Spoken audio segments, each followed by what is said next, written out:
প্রথম অধ্যায় আজকে আমরা বলবো হচ্ছে প্রথম অধ্যায়, ফার্স্ট চ্যাপ্টার। ফার্স্ট চ্যাপ্টারটা শুধু তোমাদের সমাজ বা আমাদের যে বাংলাদেশের বিশ্ব পরিচয় আছে এটার জন্য ইম্পর্টেন্ট না। এই যে এই ফার্স্ট চ্যাপ্টারটা, এটা তোমার যতগুলো বই আছে তোমার বাংলা বা অন্যান্য সাবজেক্ট আছে, বাংলা হোক, ইংলিশ হোক, ধর্ম হোক, ম্যাথ হোক, সবগুলা বইয়েরই ফার্স্ট চ্যাপ্টার অনেক ইম্পর্টেন্ট। আর দেখবে যে আমাদের সিটি পরীক্ষা হয় বা আমাদের ফার্স্ট ইয়ারলি বা হাফ ইয়ারলি হয় না, ফার্স্ট চ্যাপ্টার কিন্তু থাকেই, জন্য প্রত্যেকটা বইয়ের ফার্স্ট চ্যাপ্টার অনেক ইম্পর্টেন্ট। আচ্ছা, আর আমাদের আজকে যেটা পড়বো এটা অনেক ইম্পর্টেন্ট। এটা শুধুমাত্র আমাদের পড়ার জন্য ইম্পর্টেন্ট না, আমাদের যে ইতিহাস, আমাদের যে অবস্থা, সবকিছু এটার মধ্যে লেখা আছে সুন্দর করে। আচ্ছা, জি স্যার। আমরা শুরু করি। আমার স্ক্রিন দেখা যাচ্ছে তো? জি স্যার। আচ্ছা, ঠিক আছে, তাহলে আমরা শুরু করছি আমাদের আজকের ক্লাস, প্রথম অধ্যায় বাংলাদেশের মুক্তি সংগ্রাম। সৌরভ, তুমি কি আমাকে কথা, তুমি আমার কথা শুনতে পাচ্ছ? সৌরভ, এমডি সৌরভ, আমার স্ক্রিন দেখা যাচ্ছে? সৌরভ, আচ্ছা, বুঝতে না পারলে বলবে কিন্তু সৌরভ, তোমরা দুজনেই বলবে বুঝতে না পারলে। আচ্ছা, আমাদের ফার্স্ট চ্যাপ্টার হচ্ছে বাংলাদেশের মুক্তি সংগ্রাম। দেখো কি লেখা আছে। 1947 সালে ভারত ও পাকিস্তান নামে দুটি স্বাধীন রাষ্ট্র প্রতিষ্ঠিত হয়। স্বাধীন রাষ্ট্র মানে হচ্ছে ইন্ডিপেন্ডেন্ট রাষ্ট্র, যারা নিজেদের ক্ষমতা নিজে নিতে পারে। আচ্ছা, কি রাষ্ট্র? দুটি স্বাধীন রাষ্ট্র প্রতিষ্ঠিত হয়। এর মধ্যে ছিল পাকিস্তান, ছিল পশ্চিম ও পূর্ব, এই দুই ভাগে বিভক্ত ছিল। মানে পাকিস্তান আর ইন্ডিয়া নামে দুইটা দেশ গঠিত হয়েছে, এবং পাকিস্তান ছিল দুই ভাগে বিভক্ত, মানে দুইটা ভাগ ছিল পাকিস্তানের, একটা ছিল পশ্চিম পাকিস্তান আর একটা ছিল পূর্ব পাকিস্তান, বা যেটাকে আমরা বলি আজকের বাংলাদেশ। ইম্পর্টেন্ট। যা একে অপর থেকে বহু দূরে অবস্থিত ছিল। শুধুমাত্র পাকিস্তানি বিশ্বের এমন একটা দেশ ছিল আমার জানার মতে, যে কিনা দুইটা দেশই তার কিন্তু অনেক দূরে দূরে অবস্থিত। পূর্ব পাকিস্তান ছিল মূলত বাঙালি, মুসলমান ও হিন্দুদের আবাস। মানে আমাদের দেশটা ছিল তাদের আবাস, বাঙালি, মুসলমান ও হিন্দুদের আবাস। আবাস মানে থাকার জায়গা। পাকিস্তান রাষ্ট্র প্রতিষ্ঠার পর থেকেই বাঙালিরা শোষণ, অত্যাচার ও বৈষম্যের শিকার হয়। মানে পাকিস্তান রাষ্ট্র যখন থেকে তৈরি হয় তখন থেকে বাঙালিরা বৈষম্য, অত্যাচার এগুলোর শিকার হয়। এর বিরুদ্ধে তারা ধারাবাহিকভাবে সংগ্রাম ও আন্দোলন শুরু করে। এই জন্য বাংলাদেশের মানুষজনরা এর বিরুদ্ধে সংগ্রাম ও আন্দোলন ধারাবাহিকভাবে সংগ্রাম ও আন্দোলন শুরু করে। এর মানে হচ্ছে যে নিয়মিত আন্দোলন ও সংগ্রাম শুরু করে দেয়। এর মধ্যে 52 ভাষা আন্দোলন, পূর্ব পাকিস্তানের প্রাদেশিক পরিষদের নির্বাচন, সামরিক শাসন বিরোধী আন্দোলন, শিক্ষা আন্দোলন অন্যতম। তার মধ্যে এর মধ্যে কি অন্যতম? 52 ভাষা আন্দোলন, এরপর পূর্ব পাকিস্তানের প্রাদেশিক পরিষদের নির্বাচন। প্রাদেশিক পরিষদের নির্বাচন মানে কি? মানে হচ্ছে শুধুমাত্র বাংলাদেশের যে নির্বাচনটা হয়েছিল পাকিস্তানে হয়নি, সেটাকে বলা হয় প্রাদেশিক নির্বাচন। আর সামরিক শাসন বিরোধী আন্দোলন মানে হচ্ছে যখন পাকিস্তানিরা আমাদেরকে বলেছিল যে আমরা আমাদের উপর আর্মিদের শাসন চাপাই দিবে, কিন্তু আমরা সেটার বিরোধী করেছিলাম, মানে সেটা চাইনি, এই জন্য আন্দোলন করেছিলাম। এটা হচ্ছে সামরিক শাসন বিরোধী আন্দোলন। শিক্ষা আন্দোলন মানে হচ্ছে যে ওরা চেয়েছিল আমাদের শিক্ষা ব্যবস্থাকে ঘুরিয়ে দিবে, মানে চেয়েছিল যাতে আমরা ভালো মতো শিক্ষিত না হতে পারি, জন্য শিক্ষা আন্দোলন করেছিলাম। এছাড়াও 1966 সালে 6 দফা আন্দোলন, ইম্পর্টেন্ট এমসিকিউর জন্য। ঐতিহাসিক আউটলুক ষড়যন্ত্র মামলা, সাংস্কৃতিক সহযোগিতার আন্দোলন, 11 দফা আন্দোলন, 69 গণ অভ্যুত্থান, 69 সালে নির্বাচন, বাংলাদেশ জাতীয় জাগরণের ক্ষেত্রে ব্যাপক ভূমিকা রাখে। জাতীয় জাগরণ মানে হচ্ছে যখন বাঙালিরা সুন্দরভাবে নিজেকে ফুটিয়ে তোলে, নিজেকে একটা জাতি হিসাবে পুরো পৃথিবীর সামনে ফুটিয়ে তোলে, এটাকে জাতীয় জাগরণ বলা হয়। তার মানে এখানে কিছু আন্দোলনের নাম দেওয়া আছে, এগুলো হচ্ছে বাঙালির জাতীয় জাগরণের জন্য অনেক ইম্প্যাক্টফুল, অনেক ভূমিকা রাখে। এর মাধ্যমে বাঙালি জাতি যারা আছি, আমরা বাংলাদেশ যারা আছি, তারা নিজেদেরকে জাগরণ করেছি, বুঝেছো? এটা অনেক ইম্পর্টেন্ট। আচ্ছা শুনো, একটা জিনিস মনে রাখবে, এখানে যে লেখা আছে ঐতিহাসিক আগরতলা ষড়যন্ত্র মামলা, সাংস্কৃতিক সহযোগী আন্দোলন, এগুলো কিন্তু আমাদের এমসিকিউ বা তোমার যে জ্ঞানমূলক প্রশ্ন আসতে পারে। হ্যাঁ, তোমাদের হয়তো বাকিগুলো মনে থাকলে ওই যে সাংস্কৃতিক সহযোগী আন্দোলন, এটা মনে নাম মনে থাকতে পারে, এই জন্য এটা দাগ দিয়ে রাখবে। আমি যেগুলো দাঁড়াচ্ছি ওগুলো দাগ দিয়ে রাখবে। এসব আন্দোলন ও ঘটনার মধ্য দিয়ে পাকিস্তান বিরোধী চেতনা বেগবান হয়েছে। মানে এই যে ছোট ছোট ইভেন্ট গুলো হয়েছে না, এই কাহিনীগুলো হয়েছে না, ঘটনাগুলো হয়েছে না, এর মধ্য দিয়ে বাঙালিদের মনে পাকিস্তানের জন্য ঘৃণা জন্মায়। আচ্ছা, ফলে 1971 সালে জনগণের স্বতঃস্ফূর্ত অংশগ্রহণে সশস্ত্র মুক্তিযুদ্ধ শুরু হয়। এখানে ইম্পর্টেন্ট একটা জিনিস আছে। 1971 সালে জনগণের স্বতঃস্ফূর্ত মানে কি তোমরা বুঝো? স্বতঃস্ফূর্ত মানে বোঝায় হচ্ছে যে নিজের থেকে যুদ্ধে যোগ দিয়েছে। যেমন এইভাবে শেখ হাসিনার যে আন্দোলনটা হলো, শেখ হাসিনা যেখান থেকে চলে গেল, এই আন্দোলনের মধ্যে কারা ছিলাম? আমরা সবাই নিজে থেকে অংশগ্রহণ করেছিলাম না, এটাকে বলা হয় স্বতঃস্ফূর্ত আন্দোলন, মানে স্বতঃস্ফূর্ত অংশগ্রহণ। এই জন্য এখানে এটা লেখা আছে। এই রক্তক্ষয়ী মুক্তিযুদ্ধের মাধ্যমে বাংলাদেশ স্বাধীনতা লাভ করে। আচ্ছা, কিসের মাধ্যমে বাংলাদেশ স্বাধীনতা লাভ করে আমরা জানলাম তাহলে? এই রক্তক্ষয়ী মুক্তিযুদ্ধের মাধ্যমে বাংলাদেশ স্বাধীনতা লাভ করে। আচ্ছা, তাহলে আমরা পরের লাইনে চলে যাই। এই অধ্যায়ে আমরা পাকিস্তানিদের বিরুদ্ধে পরিচিত আন্দোলন ও সংগ্রামের কয়েকটি গুরুত্বপূর্ণ ঘটনা বর্ণনা করা হবে। মানে এই অধ্যায়টাতে আমরা জানবো কিভাবে পাকিস্তানের সাথে আমাদের আন্দোলন হয়েছে, মারামারি হয়েছে, তারা কিভাবে আমাদের প্রেশার দিয়েছে, কিভাবে আমাদের নির্যাতন করেছে, কিভাবে আমরা তাদের বিরোধিতা করেছি, কিভাবে আমরা জ্বলে উঠেছি তাদের বিরুদ্ধে। এইসব সম্পর্কে আমরা এই অধ্যায়ে জানবো। আচ্ছা, একটা মজার জিনিস দেখো, এই অধ্যায় শেষে আমরা যেন কি শিখবো? এই অধ্যায় শেষে আমরা শিখবো রাষ্ট্রভাষা আন্দোলনের কারণ ও ঘটনা প্রবাহ বর্ণনা করতে পারবো। তোমরা কিন্তু এই যে এই অধ্যায় শেষে এই জিনিসটা আছে না, এটা কিন্তু স্কিপ করে ফেলো, এটা স্কিপ করবে না। যেন কেন? এই যে আমরা যে সৃজনশীল প্রশ্ন লিখি বা পড়ি না, এইসব প্রশ্নগুলো যে মেইন গ আর খ যে প্রশ্নগুলো আছে, এগুলো কিন্তু এইখান থেকেই প্রশ্ন, যদি খেয়াল করো তাহলে দেখবে। এজন্য এই যে এটা অনেক ইম্পর্টেন্ট, এটা অনেক ইম্পর্টেন্ট আমি দাঁড়িয়ে রাখছি। আচ্ছা, দেখি তো এরপরে কি আছে আমাদের। রাষ্ট্রভাষা আন্দোলন পার্ট 1। আচ্ছা, রাষ্ট্রভাষা আন্দোলন 1900, দাঁড়াও এটা দেখি একটু, এটা বেশি ছোট হয়ে বড় হয়ে গেল। আচ্ছা, 1947 সালে পাকিস্তান স্বাধীনতা লাভের পর রাষ্ট্রের নীতি আদর্শ নিয়ে বিভ্রান্তি দেখা যায়। মানে যখন 1947 সালে পাকিস্তান কি হলো, স্বাধীন হলো, আমরা কি জানি ভারত আর পাকিস্তান স্বাধীন হয়েছে 1947 সালে। 1947 সালে পাকিস্তানের স্বাধীনতা লাভের পর রাষ্ট্রের, আবার তাহলে পাকিস্তান স্বাধীনতা লাভ করেছে কবে? 1947 সালে। পাকিস্তান স্বাধীনতা লাভের পর রাষ্ট্রের নীতি আদর্শ নিয়ে বিভ্রান্ত দেখা যায়। এই অবস্থাকে বলা যায় সংহতি বা একাত্মতা সংকট। আচ্ছা, এই অবস্থাকে কি বলে তাহলে? সংহতি বা একাত্মতা সংকট। এটা কিন্তু মোস্ট ইম্পর্টেন্ট। এটা তোমার ক নাম্বার প্রশ্ন, খ নাম্বার প্রশ্ন, এমসিকিউ তে আসতে পারে। হিন্দু ও মুসলিম দুটি পৃথক জাতি, এই দাবি ছিল পাকিস্তান প্রতিষ্ঠার পক্ষে প্রধান যুক্তি। আচ্ছা, পাকিস্তান প্রতিষ্ঠার পক্ষে মেইন যে যুক্তি, মানে যারা আমাদের, তো তোমরা তো জানোই যে আমাদের এটা ব্রিটিশদের হাতে, মানে ব্রিটিশদের অধীনে আমরা ছিলাম। এরপর ব্রিটিশরা আমাদের পাকিস্তান ও ইন্ডিয়াতে ভাগ করে দিয়েছে। তো জি পাকিস্তান স্যার। আর ইন্ডিয়া যে মেইন যে কারণটা, মানে পাকিস্তান যারা পাকিস্তান যে আলী জিন্নাহ ছিল, জিন্নাহ আলী ছিল, আলী জিন্নাহ, তো সে বলেছিল ব্রিটিশদের যে আমরা হিন্দু, আমরা মুসলমান, তারা হিন্দু, সুতরাং আমরা একসাথে থাকতে পারবো না, আমাদেরকে দুইটা দেশে ভাগ করে দেন। এইটা ছিল হচ্ছে মেইন কথা। এই জন্যই তাদের এই যে দুইটা দেশ গঠিত হয়, হিন্দু ও মুসলিম দেখছে দুই পৃথক জাতি, এই দাবি ছিল। মানে তারা যে আমাদের মতো না, আমরা যে তাদের মতো না, এই জন্য এই পক্ষে প্রধান যুক্তি, মানে এইটার জন্যই দুটো দেশ ভাগ হয়ে যায়। এই জন্য দেখো কি লিখেছে, দ্বিজাতি তত্ত্বের প্রধান প্রবক্তা মোহাম্মদ আলী জিন্নাহ, যে বললাম না আলী জিন্নাহ, এই যে তার কথা বলেছে, দেখেছো? জি এই স্যার। যে দ্বিজাতি তত্ত্বের প্রধান বক্তা মোহাম্মদ আলী জিন্নাহ নিজে পাকিস্তানের স্বাধীনতার কয়েকদিন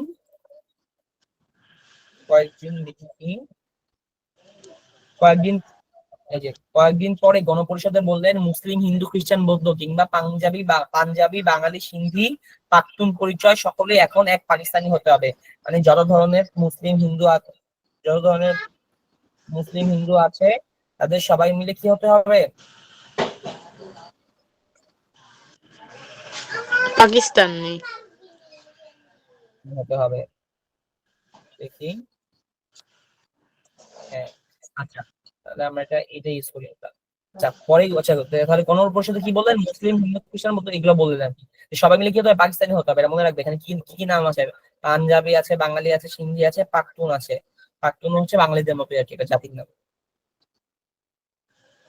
আচ্ছা, কিন্তু সেই পাকিস্তানের ঐক্যসূত্র তৈরি করতে গিয়ে পাকিস্তানি নেতারা ইসলাম ও উর্দু ভাষার উপর জোর দেন আর অন্যান্য ধর্ম ও ভাষা সংস্কৃতির বিরুদ্ধে অবস্থান নেন।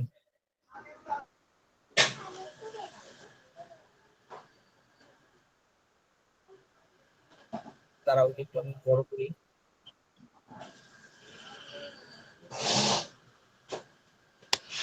দাঁড়াও, চলে গেল। স্ক্রিন দেখা যাচ্ছে আমার? জি স্যার।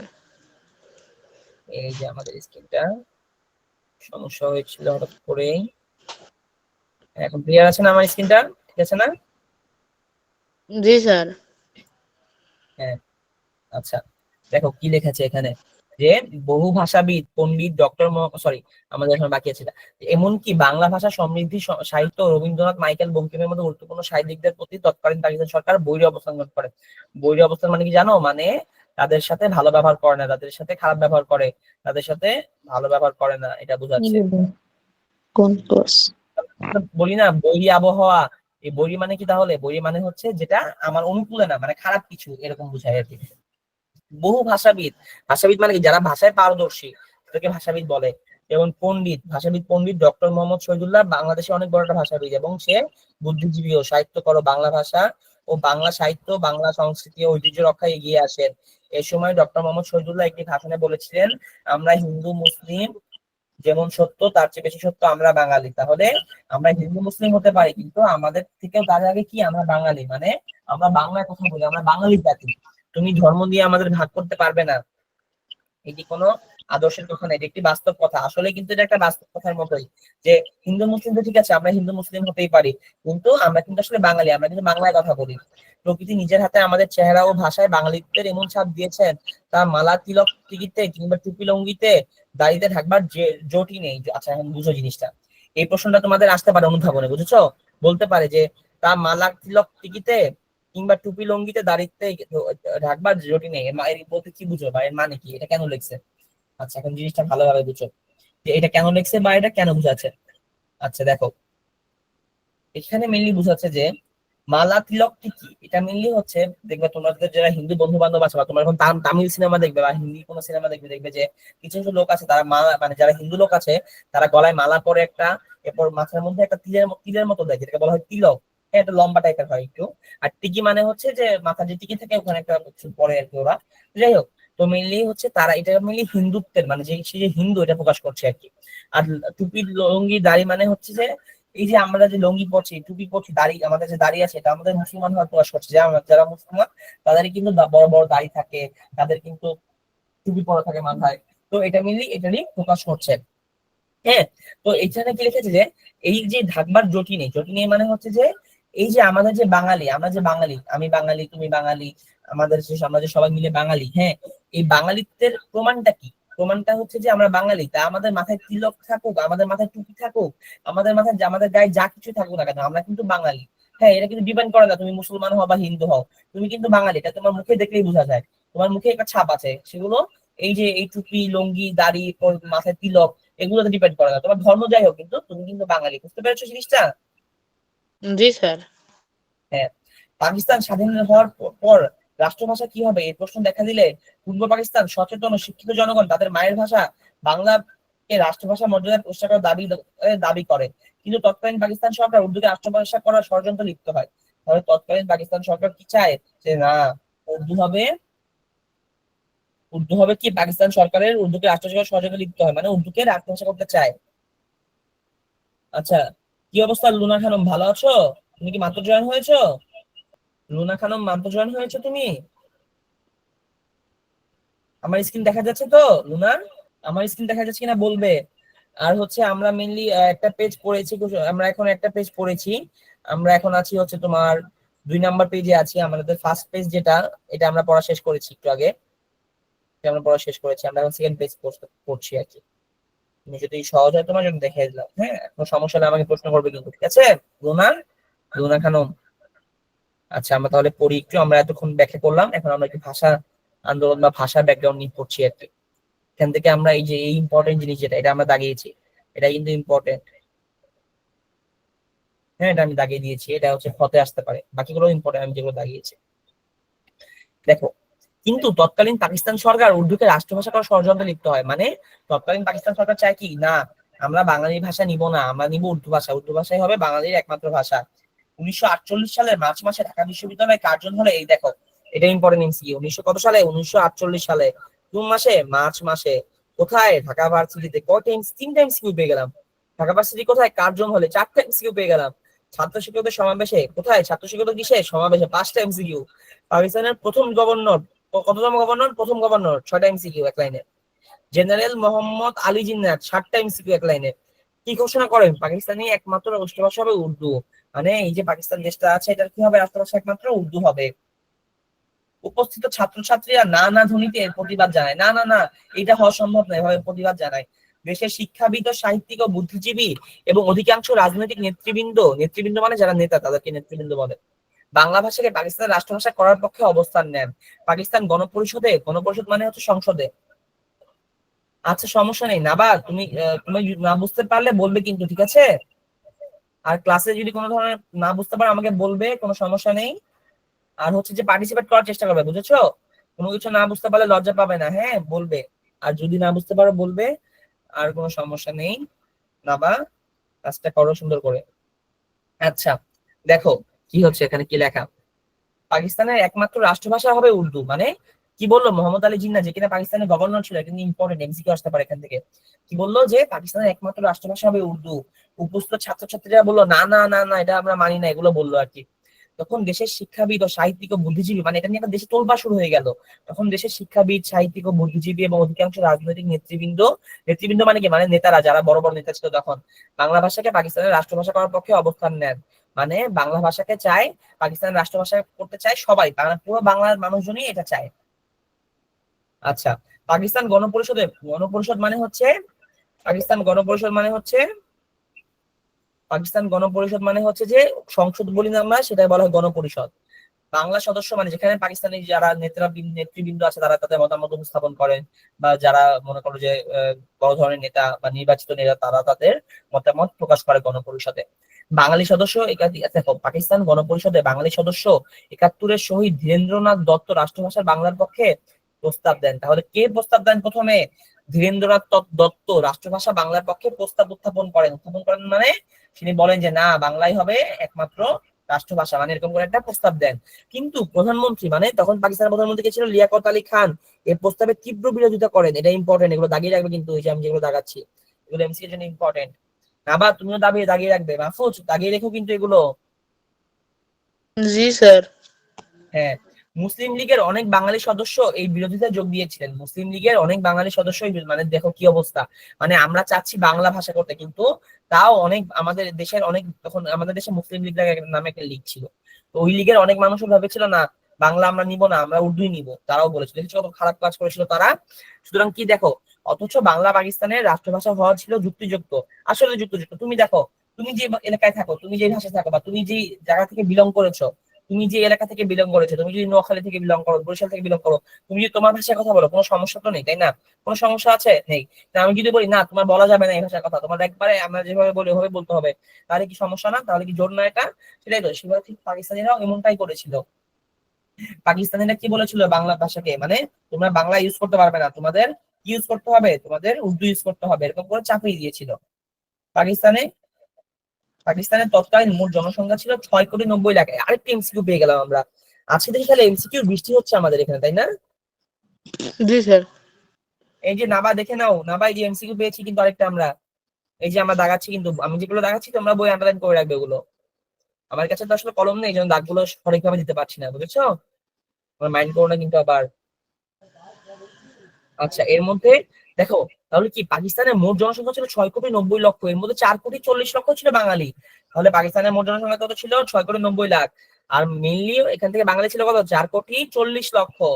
বাকি 2.5 কোটি মানুষ মাতৃভাষা উর্দু ছিল। তার মানে চিন্তা করো, যে যাদের মানে এত কম, 2.5 কোটি মানুষের উর্দু উর্দু ছিল না, কিন্তু বাকিদের ছিল। তার মানে চিন্তা করো কি একটা অবস্থা, হ্যাঁ? তাহলে কি আমরা কি দেখতে পাচ্ছি, বাঙালিদের বেশিরভাগই মানুষ বাংলায় কথা বলতো, কিন্তু তাও পাকিস্তানিরা চেত না, ওরা বাংলায় না, ওরা উর্দুতে কথা বলতো। কি কি পাজি ওরা! ওদেরকে দেখলে এখন এখন তো আর দেখা যাবে না, কিন্তু আমি পেলে মাইক দিলাম তাদেরকে। আচ্ছা, দেশের সংখ্যালঘু জনগোষ্ঠীর ভাষাকে সংখ্যাগুরু বাঙালির উপর চাপিয়ে, আচ্ছা সংখ্যালঘু মানে কি, এটা ইম্পর্টেন্ট একটা বিষয়, এটা পরীক্ষা আসতে পারে, এটা তোমার এমসিকিউ তে আসতে পারে। সংখ্যালঘু মানে কি বোঝার চেষ্টা করো। ধরো তোমার কাছে, বা আমি যদি একটা উদাহরণ দিই, আমাদের দেশে মুসলমান বেশি না হিন্দু বেশি, দেখি বলো তো তোমাদের মধ্যে কে বলতে পারবে এটা। স্যার মুসলমান। মুসলমান বেশি না হিন্দু বেশি, মাহফুজ কি মনে হয়? স্যার মুসলমান। মুসলমান বেশি না বা তুমি কি পারবে এটা, কি বেশি বলো তো, মুসলমান না হিন্দু? সমস্যা নেই, আবার হয়তো বা কথা বলতে চাচ্ছে না, সমস্যা নেই। আচ্ছা, আমাদের দেশে কিন্তু মুসলমান বেশি এবং হিন্দু কম। এই জন্য যারা হচ্ছে হিন্দু, যারা হচ্ছে কম, মানে হিন্দু যেমন কম, তাদেরকে আমরা বলি সংখ্যালঘু। সংখ্যালঘু মানে যারা সংখ্যায় কম, লঘু মানে কম, হ্যাঁ, আর সংখ্যা মানে তো সংখ্যা জানি। সুতরাং হিন্দুরা হচ্ছে সংখ্যালঘু, যারা সংখ্যায় কম। এবং সংখ্যাগুরু মানে হচ্ছে কি, যারা সংখ্যায় বেশি, যেমন মুসলমানরা হচ্ছে সংখ্যাগুরু। আবার তুমি যদি ইন্ডিয়াতে দেখো, ইন্ডিয়াতে কিন্তু আবার মুসলমানরা কম, মানে তারা হচ্ছে সংখ্যালঘু, আর হিন্দুরা কি সংখ্যালঘু। এটা মনে রাখবে, এই দুইটা ইম্পর্টেন্ট, এই দুইটা পরীক্ষায় আসতে পারে। বাঙালির উপর চাপিয়ে দেওয়ার চেষ্টা করেছিল পাকিস্তানি শাসক গোষ্ঠী, মানে দেশের সংখ্যালঘু জনগোষ্ঠীর ভাষাকে সংখ্যাগুরু বাঙালির উপর চাপিয়ে দেওয়ার চেষ্টা করেছিল কারা? পাকিস্তানি শাসক গোষ্ঠীরা। বাঙালিরা কেবল বাংলা ভাষাকে পাকিস্তানের একমাত্র রাষ্ট্রীয় ভাষা করার দাবি করেনি, তারা উর্দুর পাশাপাশি রাষ্ট্রভাষা বাংলা হিসেবে বাংলা ভাষার স্বীকৃতি দিয়েছিল। মানে বাঙালিরা শুধু পাকিস্তানের একমাত্র রাষ্ট্রভাষা করার দাবি করে নাই, তারা কি বলেছিল যে উর্দু তো তোমাদের রাষ্ট্রভাষা আছেই, এর পাশাপাশি রাষ্ট্রভাষা বাংলাকেও তোমাদেরকে স্বীকৃতি দিতে হবে। মানে যেভাবে তোমরা, দেখি কি জানি লিখেছে না বা খুব সম্ভবত তোমার মোবাইলে পারমিশন দেওয়া নেই, বুঝেছো? মাইক অপশনে পারমিশনটা দেওয়া নেই। পারমিশন না দেওয়ার জন্য হয়তো বা তুমি মাইকটা অন করতে পারছো না। ঠিক আছে, সমস্যা নেই, তুমি বুঝতে পারলেই হলো, বুঝতে পেরেছো? আর যদি বুঝতে না পারো আমাকে মেসেজে লিখে দাও যেভাবে লিখছো, তাহলে আমি বলে দিব তোমাকে। আচ্ছা দেখো, তাহলে বিষয়টা দেখো। আহ আচ্ছা, আমরা কইছিলাম, হ্যাঁ, তো পাকিস্তান মানে বাঙালিরা কি বলেছিল যে না, তোমার পাকিস্তানের রাষ্ট্রভাষা আছে উর্দু থাকুক, কিন্তু আমাদের বাংলা ভাষার রাষ্ট্রভাষা বাংলা করতে হবে। মানে পাকিস্তানের যেভাবে তোমরা গুরুত্ব দাও উর্দুকে, আমাদের বাংলাকেও সেভাবে গুরুত্ব দিতে হবে। মাতৃভাষা অধিকারের জন্য দেশে একাধিক উদ্যোগ কথা জানা যায়। মানে মাতৃভাষা যদি প্রতিষ্ঠিত হয়, এই জন্য অনেকেই উদ্যোগ নিয়েছিল। উদ্যোগ মানে কি জানো? উদ্যোগ মানে একটা ইম্পর্টেন্ট ওয়ার্ড পেয়েছি আমরা। উদ্যোগ মানে হচ্ছে, আমি মনে করো নিজে থেকে যদি কোনো কাজ শুরু করি সেটাকে উদ্যোগ বলে, যেমন রাখবে। হ্যাঁ, তো অনেকেই এটার জন্য উদ্যোগ নিয়েছিল, মানে নিজে থেকে চেয়েছিল মাতৃভাষা যদি উদ্যোগ, মানে মাতৃভাষা যদি তোমার বাংলা হয়, এই জন্য অনেকেই উদ্যোগ নিয়েছিল। আচ্ছা, এরপরে দেখি কি লেখা আছে। এর মধ্যে রাজনীতিবিদ ও ঢাকা বিশ্ববিদ্যালয়ের ছাত্রদের সমন্বয়ে সর্বদলীয় রাষ্ট্রভাষা সংগ্রাম পরিষদ গঠিত হয়। ইম্পর্টেন্ট একটা প্রশ্ন পেয়েছি। এর মধ্যে রাজনীতিবিদ ও ঢাকা বিশ্ববিদ্যালয়ের ছাত্রদের সমন্বয়ে সর্বদলীয় রাষ্ট্রভাষা সংগ্রাম পরিষদ গঠিত হয়। তাহলে কি গঠিত হয়? এটা গঠিত হয়। ভাষা আন্দোলনে তরুণদের মধ্যে সক্রিয় ছিলেন কাজী গোলাম মাহবুব, এটা ইম্পর্টেন্ট। শওকত আলী ইম্পর্টেন্ট, গাজীউল হক ইম্পর্টেন্ট, মোহাম্মদ তোহা ইম্পর্টেন্ট। এগুলো সবগুলো ইম্পর্টেন্ট কেন জানো? কারণ এখান থেকে কোন এমসিকিউ আসবে আমরা কিন্তু বলতে পারি না, এই জন্য সবগুলো এখানে মুখস্থ করে রাখবে এটা তোমরা। আচ্ছা, এখান থেকে কিন্তু এটাও ইম্পর্টেন্ট, আমি যে দাঁড়িয়ে দিলাম। হ্যাঁ, এর মধ্যে রাজনীতিবিদ ও ঢাকা বিশ্ববিদ্যালয়ের ছাত্রদের সমন্বয়ে কি করে ওঠে? সর্বদলীয় রাষ্ট্রভাষা সংগ্রাম পরিষদ গঠিত হয়। আচ্ছা, এই যে এই মানুষগুলো আছে না, শওকত আলী, গজিউল হক, মোহাম্মদ তোহা, আলী অলিয়াহাদ, আব্দুল মতিন, শেখ মুজিব, এরা কিন্তু অনেক ইম্পর্টেন্ট মানুষ আমাদের ইতিহাসে। আচ্ছা, আমাদের এখন এমসিকিউ টাইম হয়ে গেছে, কুইজ টাইম হয়ে গিয়েছে। নাবা যেহেতু মুখে বলতে পারবে না, নাবা তুমি মেসেজে লিখে দিও অ্যান্সার কি হবে। 1 নম্বরটার অ্যান্সার দেখি কে পারে। স্যার ইসলাম ও উর্দু। Very good. মাহফুজ কিন্তু আবারও ভালো স্টুডেন্টের খেতাব অর্জন করে নিয়েছে। আচ্ছা, আমি একটু বলি, আমি যখন এমসিকিউ পরীক্ষা নেই বা এমসিকিউ এক্সামে কুইজ নেই, সেটা হয় 3টা স্টাইলে। একটা হচ্ছে গুড স্টুডেন্টের খেতাব, যে ভালো পারে সে হচ্ছে গুড স্টুডেন্ট হয়ে যায়। একটা প্রশ্ন আছে সেটা হচ্ছে বস স্টুডেন্ট, সেই প্রশ্নটা পারলে সে বস স্টুডেন্ট হয়ে যাবে। একটা প্রশ্ন আছে সেটা হচ্ছে লেজেন্ড স্টুডেন্ট, এই প্রশ্নটা পারলে সে লেজেন্ড স্টুডেন্ট হয়ে যাবে। এখন মনে হয় কি বস স্টুডেন্টের প্রশ্ন ছিল খুব সম্ভবত, তাই না? দেখি তো। ওয়াও, তাহলে মাহফুজ এখন বস স্টুডেন্ট হয়ে গিয়েছে। না বা তুমি চেষ্টা করবে মেসেজে উত্তর লেখার, হ্যাঁ, কোনটা অ্যান্সার হবে, খালি ক বা খ লিখে দিলেই হয়ে যাবে। যখন এখানে ক হচ্ছে ইসলাম ও দৌড়, তুমি শুধু ক লিখে দিবে। আচ্ছা, 2 নাম্বার প্রশ্নটা দেখি তো কি হয়। ডক্টর মোহাম্মদ শহীদুল্লাহ কোন জাতীয় পরিচয়কে বাস্তব বলে উল্লেখ করেন? দেখি তো এটা কে পারে। ইম্পর্টেন্ট প্রশ্ন কিন্তু। স্যার বাঙালি। ভেরি গুড, মাহফুজ আবারও পেয়েছে এবং গুড স্টুডেন্টের খেতাব অর্জন করে নিয়েছে। না বা এটা পারবে? বলো, তুমি লিখতে পারবে? এটা লিখে দিতে পারবে মেসেজে? এটা কি হবে অ্যান্সার? ক খ গ না ঘ? আচ্ছা ঠিক আছে, সমস্যা নেই, আমরা যাই এরপরেরটাই। বাঙালি। আচ্ছা, হয়েছে। Very good Mahfuz, very good, very good, এভাবে এগিয়ে যাও। 3 নাম্বারটা, উর্দুকে পাকিস্তানের একমাত্র রাষ্ট্রভাষা ঘোষণা দেন কে? দেখি এটা কে পারে। Mohammad Ali Jinnah. Very good, very good, আবারও গুড স্টুডেন্টের খেতাব অর্জন করে নিয়েছো মাহফুজ, ভেরি গুড। রাষ্ট্রভাষা বাংলার প্রস্তাব পাকিস্তান গণপরিষদে উত্থাপন করেন কে? দেখি এটা কে পারে। ধীরেন্দ্রনাথ দত্ত। ধীরেন্দ্রনাথ দত্ত, এটা অনেক ইম্পর্টেন্ট একটা এমসিকিউ, কিন্তু এটা পরীক্ষায় আসতে পারে। এটা কিন্তু ওয়াও, তুমি কিন্তু বস স্টুডেন্ট হয়ে গিয়েছো। দেখুন, এটা কিন্তু বস স্টুডেন্টের খেতাব, তার মানে কিন্তু মাহফুজ এখন বস স্টুডেন্ট হয়ে গিয়েছে। আচ্ছা, 5 নাম্বারটা, সর্বদলীয় রাষ্ট্রভাষা সংগ্রাম পরিষদে কোন 2টি শ্রেণীর মানুষ যুক্ত ছিলেন? দেখি এটা কে পারে। এটা কিন্তু স্পেশাল একটা প্রশ্ন করেছি, হা হা হা। রাজনীতিবিদ ও ছাত্র। দেখি তো পেরেছে নাকি মাহফুজ। ওয়াও, লেজেন্ড স্টুডেন্টের প্রশ্ন পেয়ে গিয়েছে, তার মানে মাহফুজ হয়ে যাচ্ছে লেজেন্ড স্টুডেন্ট আমাদের এই কুইজটার। Wow, congratulation Mahfuz. আচ্ছা, আমাদের পরের পেজে চলে যাই আমরা। 1948 সালের 11ই মার্চ ভাষার দাবিতে সমগ্র দেশে ধর্মঘট ডাকা হলে শেখ মুজিবুর রহমান, অলি আহাদ, কাজী গোলাম মাহবুব সহ অধিকাংশ নেতা গ্রেফতার হন। এই যে ইম্পর্টেন্ট, কবে ভাষার দাবিতে ধর্মঘট ডাকা হয়? 1948 সালের 11ই মার্চ। ইম্পর্টেন্ট প্রশ্ন। কিসের দাবিতে ডাকা হয়? ভাষার দাবিতে। আরেকটা ইম্পর্টেন্ট এমসিকিউ, তিনটা প্রশ্ন পেয়ে গেছি। একটা, দুইটা, তিনটা। কে কে কে কে গ্রেফতার হয় দেখি তো? শেখ মুজিব একটা গ্রেফতার হয়, অলি আহাদ দুইটা, কাজী গোলাম মাহবুব তিনটা, তিনজন মানুষ এবং আরো অনেকে গ্রেফতার হন। তাহলে আমরা কিন্তু 4টা 5টা 6টা এমসিকিউ পেয়ে যাচ্ছি এই লাইন থেকে। পুলিশের দমন পীড়নে, দমন পীড়ন মানে কি জানো তোমরা? দমন পীড়ন মানে হচ্ছে পুলিশ যখন কাউকে মাইর দেয় বা পুলিশ যখন অন্যায় ভাবে কাউকে অত্যাচার করে বা কাউকে হ্যারেস করে, তখন সেটাকে বলে দমন পীড়ন। মানে ধরলে তোমরা শান্তিপূর্ণ ভাবে একটা জায়গায় আন্দোলন করছো, হ্যাঁ, কোনো ঝামেলা করছো না, কোনো রাস্তা ব্লক করছো না, শুধু শুধু বসে বসে একটা ব্যানার টাঙিয়ে আন্দোলন করছো বা প্রতিবাদ করছো, পুলিশ এসে কি করলো? তোমাদের গায়ে পানি ফেলে দিল, তোমাদেরকে একটা বোমা মারলো বা একটা খারাপ কাজ করলো, হ্যাঁ, তখন সেটাকে কি হবে? দমন পীড়ন বলা হবে। সেটাকে কি বলা হবে? দমন পীড়ন। এটা মনে রাখবে, ইম্পর্টেন্ট। জি স্যার। তাহলে দমন পীড়ন মানে হচ্ছে এইটা, যেটা বললাম। তাহলে কি লেখা আছে? পুলিশের দমনপীড়নে বহু ছাত্রছাত্রী আহত হয়, এতেও ভাষার জন্য আন্দোলন কিন্তু বন্ধ হয়নি। দেখেছো? মানে পুলিশের মাইর খেয়েও, মানে যেমনটা আমাদের এই জুলাই আন্দোলনে হয়েছিল, তোমাদের হয়তো নিশ্চয়ই মনে আছে, তোমরা তো অনেকে অংশ নিয়েছিলে, আমিও অংশ নিয়েছিলাম এই ঘটনা। মানে তাহলে কি ভাষার জন্য আন্দোলন হয়েছে, মাইর খেয়েছে বা অত্যাচার সহ্য করেছে, কিন্তু তাও কি করেনি? পিছুপা হয়নি, তারা আগিয়ে গিয়েছে আমাদের স্টুডেন্টরা তখনও। এই ঘটনার প্রতিবাদে ঢাকা ইউনিভার্সিটিতে, ঢাকা বিশ্ববিদ্যালয়ে অন্যান্য শিক্ষা প্রতিষ্ঠানে কি করা হয়? ধর্মঘট পালন করা হয়। আচ্ছা, ধর্মঘট হচ্ছে এমন একটা জিনিস, সেটা হচ্ছে হরতাল না, বা ধর্মঘট মানে, হরতালটা হচ্ছে এক্সট্রিম, মানে তখন তুমি আহ রাস্তায় আসলে মানে মারামারিও হতে পারে বা এরকম কিছু। কিন্তু ধর্মঘট হচ্ছে একবার শান্তিপূর্ণ ভাবে করা হয়, বুঝতে পেরেছো? বা সবকিছু মানে ঠান্ডা করে বা বন্ধ রাখা হয়। আন্দোলনের পথ ধরে 1952 সালে ঢাকায় প্রাদেশিক পরিষদের অধিবেশন বসলে ছাত্ররা গণপরিষদ ঘেরাও করে রাষ্ট্রভাষা বাংলার দাবিতে স্মারকলিপি দেওয়ার সিদ্ধান্ত দেয়। দিনটি ছিল 21শে ফেব্রুয়ারি। দেখেছো? এই যে একটা হিস্টোরিক্যাল মোমেন্ট এসে পড়েছে। আন্দোলনের পথ ধরে 1952 সালে ঢাকায় প্রাদেশিক পরিষদের অধিবেশন বসলে। আচ্ছা, আন্দোলনের পথ ধরে কত সালে? 1952 সালে। কিসের পথ ধরে? আন্দোলনের পথ ধরে। দুইটা এমসিকিউ। ঢাকায় প্রাদেশিক পরিষদে, সে কোথায়? ঢাকায় প্রাদেশিক পরিষদ। তিনটা এমসিকিউ।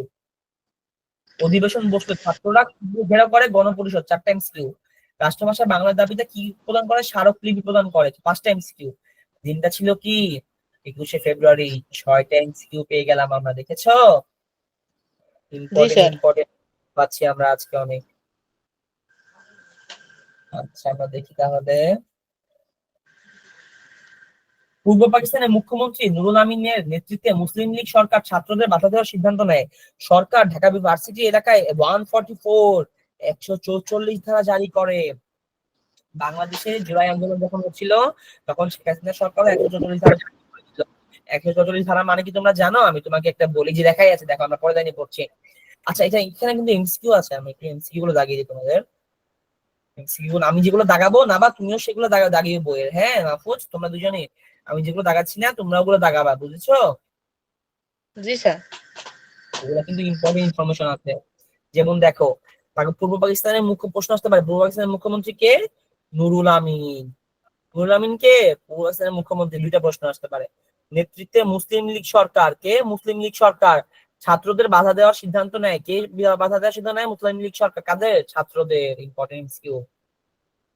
সরকার ঢাকা ইউনিভার্সিটি এলাকায় 144 ধারা জারি করে, অর্থাৎ 4 জনের বেশি একজোট হয়ে রাস্তায় মিছিল করতে পারবে না। মানে কি? মানে কি, ঢাকা ভার্সিটি এলাকায় 144 ধারা জারি করা মানে হচ্ছে, মানে এই ধারা যখন জারি করা হয়, তখন রাস্তায় তোমরা 4 জনের বেশি একসাথে হতে পারবে না। মানে আমরা যখন বন্ধু বান্ধব স্কুলে যাই, 4 জন 5 জন মিলে একসাথে গ্রুপে যাই না, কিন্তু যখন তোমার এই ধারে জারি করা হয়ে যাবে, তখন তোমরা একসাথে 4 জনের বেশি একসাথে হতে পারবে না। যদি 4 জনের বেশি একসাথে হও, তাহলে পুলিশ তোমাকে অ্যারেস্ট করার অধিকার রাখবে। বুঝতে পেরেছো? এটাকে এই জন্য বলা হয় 144 ধারা। জি স্যার। অর্থাৎ ক নাম্বার বা খ নাম্বার 144 ধারা জারি বা 144 ধারা বলতে কি বুঝো, তখন এগুলো লিখতে হবে। অর্থাৎ 4 জনের বেশি একজোট হয়ে রাস্তায় মিছিল করতে পারবেন না। কিন্তু সংগ্রামী ছাত্ররা তা মানেনি। তারা মাতৃভাষার মর্যাদা ও অধিকার রক্ষায় আপোষহীন সাহসী ভূমিকা নিতে প্রস্তুত হয়। 20শে ফেব্রুয়ারি রাতে সভা করে ছাত্ররা 144 ধারা ভেঙে মিছিল বের করার সিদ্ধান্ত নেয়। Important important MCQ. আজকে এত ইম্পর্টেন্ট এমসিকিউ পাচ্ছি আর বুঝতে পারছি না কিছু। আচ্ছা, তাহলে কি করেছে দেখেছো? আচ্ছা, সেদিন আন্দোলনকারীদের ঠেকাতে পুলিশ অস্ত্র হাতে ঝাঁপিয়ে পড়েছিল। প্রথমে তারা লাঠিচার্জ করলো ও কাঁদনে গ্যাস ছুড়লো। কাঁদনে মানে হচ্ছে কাঁদানো গ্যাস, সরি কাঁদানো গ্যাস মানে যে গ্যাস দিলে তোমার চোখ দিয়ে পানি বের হবে, চোখ জ্বলে যায়, এই যে যেমনটা তোমরা জানি না তোমরা এক্সপিরিয়েন্স করছো কিনা, বা জুলাই জুলাই যখন জুলাই আন্দোলনের সময় এরকম গ্যাস মারা হয়েছিল এবং আমাদের যারা স্টুডেন্ট ছিল আমরা, আমাদের চোখ জ্বলে গিয়েছিল। এই জন্য তখন আমরা যেন কি করতাম, আমাদের চোখের মধ্যে বা মুখের মধ্যে পেস্ট মাখিয়ে নিতাম যাতে ওটা আমাদের মানে এফেক্ট করতে না পারে। তাতেও দমাতে পারলো না বিক্ষোভকারীদের। মিছিলের নেতৃত্ব দিচ্ছিলেন আব্দুল মতিন ও গাজীউল হক। এবার গুলি চালালো পুলিশ। গুলিতে শহীদ হলেন রফিক উদ্দিন, আব্দুল জব্বার, আব্দুল বরকত। আহতদের সংখ্যা ছিল অনেক। তাদের ঢাকা মেডিকেল কলেজে ভর্তি করা হয়। কোথায় ভর্তি করা হয়? ঢাকা মেডিকেলে। ইম্পর্টেন্ট। এই যে তাদের ছবি দেওয়া আছে, দেখেছো? আহারে, আল্লাহ তাআলা জান্নাত দান করুন। এদের মধ্যে আব্দুল সালাম চিকিৎসাধীন অবস্থায় মারা যান। তো আব্দুল সালাম স্পট ডেট হয়ে যায়, মানে তখনই মারা যায় চিকিৎসাধীন অবস্থায়। 22শে ফেব্রুয়ারি ছাত্র জনতার মিছিলে শফিউর রহমান সহ 9 বছরের কিশোরের অলিউল্লাহ পুলিশের গুলিতে শহীদ হয়েছিলেন এবং সে ছিল সব থেকে ছোট শহীদ সেই সময়ে। এছাড়া নাম না জানা আরো অনেকে 22শে ফেব্রুয়ারিতে নিহত হয়েছিল। তারা সবাই ভাষা শহীদ। আচ্ছা, নিহত মানে কি জানো তোমরা? নিহত মানে হচ্ছে মৃত্যু, মানে যারা মারা গিয়েছে তাদেরকে বলা হয় নিহত। আর যারা হচ্ছে তোমার আহ আহত হয়েছে তাদেরকে বলা হয় হচ্ছে যারা মানে হাফি মানে ইনজুরি হয়েছে, মানে ব্যথা পেয়েছে কিন্তু মারা যায়। মনে রাখবে, ইম্পর্টেন্ট। যেখানে পুলিশের গুলিতে তারা শহীদ হয়েছিলেন সেই স্থানে 23শে ফেব্রুয়ারি ঢাকা মেডিকেল কলেজের ছাত্রছাত্রীরা তৈরি করে একটি শহীদ মিনার। তারা কি তৈরি করে? একটি শহীদ মিনার। এইখান থেকেই আমাদের ইতিহাস শহীদ মিনার, বুঝেছো? যেখানে পুলিশের গুলিতে তারা শহীদ হয়েছিলেন সেই স্থানে 23শে ফেব্রুয়ারি ঢাকা মেডিকেল কলেজের ছাত্রছাত্রী তৈরি করেন কি একটা শহীদ মিনার। কবে তৈরি করেছেন? 23শে ফেব্রুয়ারি। ইম্পর্টেন্ট। আচ্ছা, 1963 সালে এই অস্থায়ী মিনারটির স্থলে বড় করে শহীদ মিনার তৈরি করা হয়। মানে 1963 সালে এটা মানে যেটা তৈরি করেছিল সেটার পরিবর্তে একটা বড় করে করা হয়, যেটা আমরা এখন দেখতে পাই এবং আমরা যেটা ফুল দিতে যাই। এটাই ঢাকা মেডিকেল কলেজের সামনে গড়া কেন্দ্রীয় শহীদ মিনার। দেখেছো? তাহলে কি একটা অবস্থা, তাই না? জি স্যার। হ্যাঁ, দেখেছো? আচ্ছা, কলেজের সামনে গড়া কেন্দ্রীয় শহীদ মিনার। আচ্ছা, তাহলে আমরা পরের পেজে চলে যাই। দেখি তো আমাদের এমসিকিউ আছে নাকি কোনো। এমসিকিউ আছে আমাদের, দেখি তো এখন কে পারবে এমসিকিউ গুলা। মাহফুজ তো লেজেন্ড স্টুডেন্ট হয়ে গেল, বাকিরা তো পিছিয়ে পড়ছে। দেখি দেখি এটা কে পারবে। শেখুদুর Rahman. Very good, very good. Good স্টুডেন্টের খেতাব অর্জন করে নিয়েছো মাহফুজ, কংগ্রেচুলেশন। এটা কে পারবে দেখি তো। আব্দুল মতিন ও Gaziul Haq. Very good, very good. বাহ মাহফুজ, তুমি দেখি অনেক ভালো করছো। না বা তোমার কিন্তু এগুলো পারতে হবে। হ্যাঁ, লিখে দিতে পারো, তুমি মেসেজে আমাকে উত্তর লিখে দিতে পারো। যত বেশি ক্লাসে পার্টিসিপেট করবে তত ভালো হবে। হ্যাঁ। আচ্ছা, 3 নাম্বারটা দেখি কে পারে।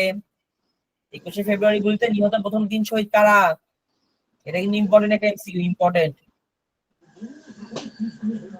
রফিক জব্বার বরকত। দেখি তো হয়েছে কিনা। ওয়াও, এটা হচ্ছে রেডিন, এটা বস স্টুডেন্ট প্রশ্ন ছিল এবং বস স্টুডেন্ট প্রশ্নটা কিন্তু কে পেরেছে? মাহফুজ পেরেছে। কংগ্রেস মাহফুজ। দেন আমাদের 4 নম্বর প্রশ্নটা কে পারবে দেখি তো। কেন্দ্রীয় শহীদ মিনার কোথায় অবস্থিত? ঢাকা মেডিকেল কলেজের সামনে। ভেরি গুড, মাশাআল্লাহ, মাশাআল্লাহ, ভেরি গুড। আবারও বস স্টুডেন্ট খেতাব অর্জন করে নিয়েছে মাহফুজ, কংগ্রাচুলেশন মাহফুজ। দেখি 5 নাম্বারটা কে পারে। এটা কিন্তু একটা ইম্পর্টেন্ট এমসিকিউ, আমি বলে দিচ্ছি বারবার। শহীদ মিনার প্রথম তৈরি করা হয় কবে? 23শে ফেব্রুয়ারি 1952। Very good. বস স্টুডেন্ট খেতাব অর্জন করে নিয়েছে, সরি লেজেন্ড স্টুডেন্ট খেতাব অর্জন করে নিয়েছে মাহফুজ। এখন থেকে কিন্তু আমি তোমাকে লেজেন্ড মাহফুজ ডাকবো, তুমি দেখি বারবার লেজেন্ড হয়ে যাচ্ছ। ভাষা আন্দোলনের তাৎপর্য। তাৎপর্য মানে হচ্ছে গুরুত্ব বোঝায়, বুঝছো? তাৎপর্য মানে হচ্ছে কি? গুরুত্ব। গুরুত্বকে তাৎপর্য বলা হয়, মনে রাখবে। গুরুত্বকে বলা হয় তাৎপর্য। আমি স্ক্রিনে লিখছি তো, হাতে লেখা কেমন আছে, আমার হাতে লেখা কিন্তু একটু ভালো এর থেকে। যাই হোক, বাঙালি বুকের রক্ত দিয়ে মাতৃভাষা সম্মান রক্ষা করতে পেরেছিল। শেষ পর্যন্ত পূর্ব বাংলার আইনসভা বাংলা ভাষাকে এগেছে। এটা কিন্তু তোমার যে ক আর ঘ নাম্বারের জন্য ইম্পর্টেন্ট, এই যে এই প্যারাগুলা, এটা এরপর আগে যেগুলো পড়ছে না ওগুলো ইম্পর্টেন্ট, বাট এটা এখান থেকে প্রশ্ন বেশি আছে, বুঝেছো? ক আর ঘ, সৃজনশীলের ক আর ঘ জি স্যার। ইম্পর্টেন্ট। গটা লিখতে গেলাম তো সহজ হয়ে গেল। আচ্ছা, যাই হোক, বাঙালির বুকে রক্ত দিয়ে মাতৃভাষা বাঙালির বুকে রক্ত দিয়ে মাতৃভাষার সম্মান রক্ষা করতে পেরেছিল। শেষ পর্যন্ত পূর্ব বাংলার আইনসভা বাংলা ভাষাকে পাকিস্তানের অন্যতম রাষ্ট্রভাষা করার পক্ষে সিদ্ধান্ত গ্রহণ করেন। মানে অ্যাটলিস্ট পাকিস্তানিরা আমাদের এই আন্দোলনের কাছে হেরে যায় এবং তারা বাংলা ভাষাকে পাকিস্তানের অন্যতম রাষ্ট্রভাষা করার পক্ষে সিদ্ধান্ত নেয়। 1956 সালে পাকিস্তানের প্রথম সংবিধান, এই যে ইম্পর্টেন্ট একটা এমসিকিউ, আমি তো মিস করে ফেলেছিলাম, তোমাদের কিন্তু দাগিয়ে রাখতে হবে। এই যে 1956 সালে প্রথম সংবিধানে অন্যতম পাকিস্তানের প্রথম সংবিধানে অন্যতম রাষ্ট্রভাষা হিসাবে বাংলা ভাষাকে স্বীকৃতিদানের মাধ্যমে ভাষা আন্দোলনের সমাপ্তি ঘটে। মানে এই যে একটা আন্দোলন ছিল, এটা সমাপ্তি ঘটে কখন? 1956 সালে পাকিস্তানের প্রথম সংবিধানে, মানে পাকিস্তানের ফার্স্ট যে সংবিধানটা ছিল সেটাতে বাংলা ভাষাকে স্বীকৃতি প্রদান করে রাষ্ট্রভাষা হিসাবে। অবশ্যই বাঙালি জাতির বিজয় অর্জিত হয়, বাংলা এবং উর্দু দুই ভাষায় পাকিস্তান রাষ্ট্রভাষা মর্যাদা লাভ করে। সরকারের বিরুদ্ধে আন্দোলনের মাধ্যমে মাতৃভাষার স্বীকৃতি ন্যায্য দাবি আদায়ে সফল হয়ে বাঙালির মনে জাতীয় চেতনা জোরদার হয়। বাংলা ভাষা, বাংলা সাহিত্য, বাংলা হাজার বছরের সংস্কৃতি নিয়ে গর্ব করার সাথে সাথে আত্মবিশ্বাস ফিরে পায় বাঙালিরা। ভাষার জন্য বাঙালির এই মহান আন্দোলনকে শ্রদ্ধা জানায় বিশ্ববাসী। শুধু তুমি কি মজার, তুমি মানে জিনিসটা শুনে তোমরা দুজনই অবাক হবে, যে নাবা আর হচ্ছে মাহফুজ আর যারা যারা আছো, বাংলাদেশই একমাত্র দেশ যারা কিনা ভাষার জন্য জীবন দিয়েছে, এবং বাংলাদেশের কারণে পুরো দেশ আমরা 21 তারিখে ইন্টারন্যাশনাল মাদার ল্যাঙ্গুয়েজ ডে পালন করি, মানে মাতৃভাষা দিবস পালন করি। আচ্ছা, দেখি আমরা এখানে পরের অনেক এমসিকিউ আছে। 1999 সালে 1999 সালে কি হয়েছে দেখি, লাগিয়ে রাখি এটা। 1999 সালে আমাদের ভাষা আন্দোলন আন্তর্জাতিক স্বীকৃতি লাভ করে, দেখেছো? লাগিয়ে রাখবে। 1999 সালে কোথায় কোথায় 17ই নভেম্বর ইউনেস্কো 21শে ফেব্রুয়ারি কি করেছে? আন্তর্জাতিক মাতৃভাষা দিবস হিসাবে ঘোষণা করেছে। তাই এখন প্রতি বছর 21শে ফেব্রুয়ারি দিনটি পৃথিবীর সকল জাতি নিজ নিজ মাতৃভাষাকে বিশেষ করে সম্মান জানিয়ে আন্তর্জাতিক মাতৃভাষা দিবস পালন করে, সেই সাথে স্মরণ করে ভাষার জন্য বাঙালির আত্মত্যাগের কথা। এই দেখো, আমরা এটা এমসিকিউ টা ইম্পর্টেন্ট। মিন্টু তুমি শুনতে পাচ্ছ? মিন্টু, মিন্টু তুমি শুনতে পাচ্ছ? না বুঝতে পারলে বলবে, কিন্তু আমরা কিন্তু অনেকখানি চলে এসেছি এখানে। না বুঝতে পারলে বলবে। আমরা এখন যুক্ত ফন্ট পড়বো। যুক্ত ফন্টটাও তোমাদের এমসিকিউ, যে সরি সৃজনশীলের জন্য গ আর ঘ আছে না, এটার জন্য ইম্পর্টেন্ট। আচ্ছা, এমসিকিউ তো আসবে, এখান থেকে এমসিকিউ তো আসবে, বাট গ আর ঘ মেনলি খর জন্যই, সব খর জন্য আর ক জন্য সবগুলোই পড়তে হয়, আর গ ঘর জন্য এগুলো হচ্ছে বেশি ইম্পর্টেন্ট। কি লেখা আছে দেখো, পাকিস্তান রাষ্ট্র সৃষ্টির পর থেকেই শাসকদের ষড়যন্ত্রে পূর্ব পাকিস্তানের মানুষের মনে ক্ষোভ দানা বাঁধতে থাকে। মানে পাকিস্তান যে এত ঝামেলা করতেছে, খালি অত্যাচার করে, আমাদের দাম দেয় না, খালি যারা পাকিস্তানের লোক তাদেরকে দাম দেয়, এরকম একটা অবস্থা তৈরি হয়, বুঝেছো? কিছুদিন পর পাকিস্তান রাষ্ট্র সৃষ্টি হওয়ার পরই এই জন্য বাঙালিরা পাকিস্তানকে দেখতে পারে না, তারা পাকিস্তানদের ঘৃণা করে। আত্মরক্ষা ও আত্মবিকাশের প্রশ্নে নানা মতের মানুষ এক হতে থাকে, মানে সবাই এটা বুঝতে থাকে যে না আসলেই তো এটা ঠিক, পাকিস্তানি তো আমাদের কোনো দাম দিচ্ছে না, আমাদের সম্মান দিচ্ছে না। ক্ষমতাসীন দল মুসলিম লীগ যেন ষড়যন্ত্র আর শোষণের প্রতীক হয়ে ওঠে। মানে ক্ষমতাসীন মানে যেটা মুসলিম লীগ, মানে যেই দলটা ক্ষমতায় আছে তাকে বলা হয় ক্ষমতাসীন, আর যে দল ক্ষমতায় নাই তাকে বলা হয় ক্ষমতাহীন। আচ্ছা, কোন দল? মুসলিম লীগ। আছে, মনে রাখবে। ক্ষমতাসীন মুসলিম লীগকে পরাজিত করে বাঙালি অধিকার প্রতিষ্ঠার লক্ষ্যে দেশের প্রধান প্রধান রাজনৈতিক দল ও নেতৃবৃন্দ মিলে পূর্ব পাকিস্তান প্রাদেশিক পরিষদ নির্বাচনকে সামনে রেখে 1954 সালে একটি জোটে গঠন করে। মানে হচ্ছে যে যখন দেখতে পারে তারা যে বাংলাদেশের, সরি, যখন তারা দেখতে পারে যে মুসলিম লীগকে হারানোর জন্য এবং বাংলাদেশের বা পূর্ব পাকিস্তানের শাসন ক্ষমতা হাতে নেওয়ার জন্য নির্বাচন ছাড়া কোনো উপায় নেই, তখন তারা মানে বাঙালি যারা আছে তখন তারা সবাই মিলে, যারা বড় বড় নেতৃবৃন্দ ছিল তারা সবাই মিলে একটা দল গঠন করে, এবং সেই দল গঠন করে মুসলিম লীগের বিরুদ্ধে দাঁড়ায়। এবং এটা গঠন করে কখন? জোট। একটা জোট মানে হচ্ছে ছোট ছোট দল মিলে একটা বড় দল গঠন করে, এবং তাদের কবে গঠন করে তারা? 1954-কে, এটা মনে রাখবে। কি নির্বাচন? প্রাদেশিক নির্বাচন। প্রাদেশিক নির্বাচন মানে বাংলাদেশে যে নির্বাচনটা হয় স্পেসিফিক্যালি সেটা হলো প্রাদেশিক নির্বাচন। আচ্ছা, এই জোটের নামই যুক্ত ফ্রন্ট। তাহলে জোটের নাম কি? যুক্ত ফ্রন্ট, মানে যেখানে ছোট ছোট জোট মিলে তৈরি হয়েছে, যুক্ত ফ্রন্ট। আচ্ছা, এই নির্বাচনে যুক্ত ফ্রন্টে যোগ দেয় আওয়ামী লীগ, আওয়ামী মুসলিম লীগ। আওয়ামী লীগের আগের নাম কিন্তু আওয়ামী মুসলিম লীগ ছিল, পরে মুসলিমটা কেটে দেওয়া হয়। কৃষক শ্রমিক পার্টি, নেজামি ইসলাম, গণতন্ত্রী দল ও পাকিস্তানি খেলাফতে রব্বানি পার্টি। যুক্তফ্রন্ট 1954 সালে নির্বাচন ও পূর্ব বাংলার মুক্তি সংগ্রামে ইতিহাসে গুরুত্বপূর্ণ ভূমিকা রাখে। তাহলে যুক্তফ্রন্ট কি রাখে? গুরুত্বপূর্ণ ভূমিকা রাখে। এটা important। এই যে ওনারা তিনজনই অনেক, মানে অনেক বাংলাদেশ ইতিহাসে অনেক ইম্পর্টেন্ট ভূমিকা রাখছে তারা তিনজন। এই যে এমসিকিউ এসে পড়েছে, দেখি দেখি দেখি কে পারে এমসিকিউটা, দেখি দেখি কে বস হয়। বাংলাকে পাকিস্তানের অন্যতম রাষ্ট্রভাষা হিসেবে স্বীকৃতি দেওয়া হয় কবে? 1956 সালে। Very good. না বা পারবে না এটা? লিখে দিবে না, মেসেজে লিখে দিতে পারো। আর যদি পারো তাহলে লিখে রাখো খাতায়, বা তোমার যদি পারো মনে রাখো খাতায় লিখে রাখলে বেশি ভালো হয় আবার তোমার জন্য। তুমি রেসপন্স করতে পারছো না, মোবাইলে মাইকটা ঠিক করে নিবে খুব তাড়াতাড়ি। বাবা মাকে বলবে, তারা ঠিক করে দিবে। বা ইউটিউবে সার্চ দিবে যে কেন কোন সমস্যাটা হচ্ছে, ওটা লিখে ইউটিউবে সার্চ দিলেই তোমাকে বলবে যে তোমার কোন জায়গাটা সমস্যা হচ্ছে। আচ্ছা, তাহলে আমরা ফার্স্ট অ্যান্সার পেয়ে গিয়েছি। মাহফুজ গুড স্টুডেন্টের খেতাব অর্জন করে নিয়েছে। আচ্ছা, কোন আন্তর্জাতিক সংস্থা 21শে ফেব্রুয়ারিকে আন্তর্জাতিক মাতৃভাষা দিবস ঘোষণা করেছে? দেখি তো এটা কে পারে, বস হয়ে যায় কে এটা? সরি, এটা গুড স্টুডেন্টের প্রশ্ন, কে গুড স্টুডেন্ট হয়ে যায় দেখি তো। ইউনেস্কো। ভেরি গুড, ইউনেস্কো হবে অ্যান্সার। আচ্ছা, 21শে ফেব্রুয়ারি আন্তর্জাতিক মাতৃভাষা দিবস ঘোষিত হয় কত সালে? দেখি এটা কে পারে। 1999 সালে। ভেরি গুড মাহফুজ, তো আস্তে আস্তে দেখছি যে অনেক ভালো স্টুডেন্ট হয়ে যাচ্ছে, মাশাআল্লাহ। আচ্ছা, কি কি হলো স্ক্রিনটা আমার আবার? হ্যাঁ, দাঁড়াও। দেখা যাচ্ছে না স্যার। না? স্ক্রিনটা যে কি হলো আবার? আচ্ছা, আমরা কোন জায়গায় নিয়েছিলাম? স্যার আমরা কুইজ দিছিলাম। বুঝেছিলাম। Very good, very good, very good, legend Mahfuz, very good. এগুলো পড়েছি না আমরা? এগুলো সব পড়েছি তো? জি স্যার। এখন আমরা খুঁজেছিলাম, এগুলো পড়েছি আমরা। তো ওটা আসছে না, বুঝতে পারছো? ওই যে আগে যেটা বললাম ওটা আসতেছে না, আমাদের এখানে প্রবলেম দেখা দিচ্ছে, কি জানি। আমরা এইটা থেকে পড়ি। তুমি তো দাগিয়ে রেখেছিলে তাই না? দাগিয়ে রেখেছিলে না? জি স্যার। হ্যাঁ, 1956 এর অ্যান্সার করেছো, 19 অ্যান্সার করেছো। দেখি তো 3 নাম্বারটা পাও, 3 নাম্বারটাও পেয়েছো। 4 নাম্বারটা পারো নাকি দেখি তো, বস স্টুডেন্ট হয়ে গিয়েছো অলরেডি। আর 4 নাম্বারটা পারো নাকি দেখবো এবার।